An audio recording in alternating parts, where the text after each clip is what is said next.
My name is Stephanie Bartusov. I'm from Dallas, Texas, and I have common variable immune deficiency. Well, it started whenever I was 16 years old. I was a junior in high school. I had these chest pains, and I went to see every single doctor, to check physically what was wrong with me. We did MRIs and X-rays, and there was just nothing that we could figure out. So my doctor said that there's nothing structurally wrong, but it might be something autoimmune. So he referred us to an immunologist, and they did blood work, and they never found out what was wrong with me chest pain-wise, but he said, I don't know what's wrong with your chest, but you have an autoimmune disease. And I was kind of surprised, and so was my mom, because we just had no idea what this autoimmune disease even was, and we just wouldn't have been able to know without those blood work tests, and we never even thought to even check if I had an autoimmune disease. And I would always get sinus infections or just the stomach flu a lot and everything like that, but my mom just thought I was overworked from tennis because I had played competitive tennis, or maybe I was just tired or not taking care of myself good enough.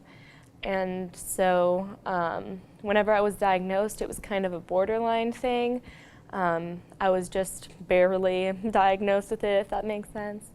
And so my immunologist, though, he went through the treatment options, and we learned more about it, and he said that there isn't any cure, but you can get treatment with IgG infusions. And we had some trouble with getting it approved because the insurance company basically said that you're sick but not sick enough, so we can't approve you for these infusions. And eventually my IgG, count got lower and eventually got approved. And I've been doing IgG infusions since my senior year in high school, and it's been good, and I haven't been getting sick. So college and managing my autoimmune disease isn't that bad.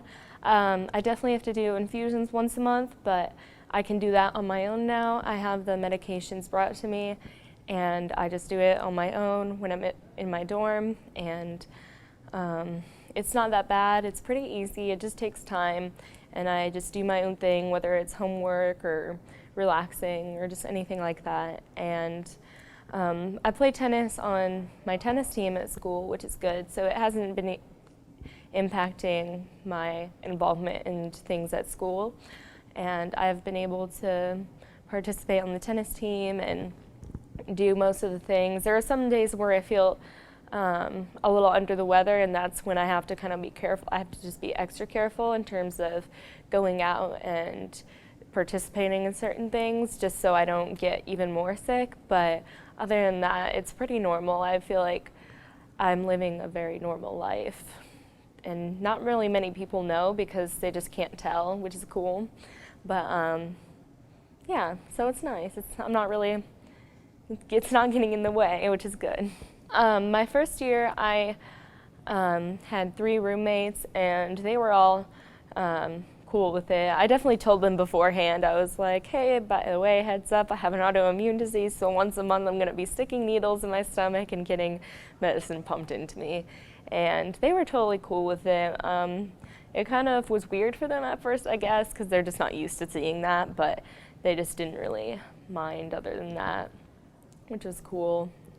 I guess meeting others kind of validates my own experiences in terms of my CVID, and then I also get to hear about what other people have been going through, and I also get to meet people kind of on this really broad spectrum of severity, I guess, in terms of their CVID or even other PIs, and I think that's been really cool and interesting, kind of puts things into perspective in terms of what I'm dealing with, and it makes me also just want to advocate more for PIs in general, because there are so many people dealing with it, and I just want research and cures and treatments for everyone.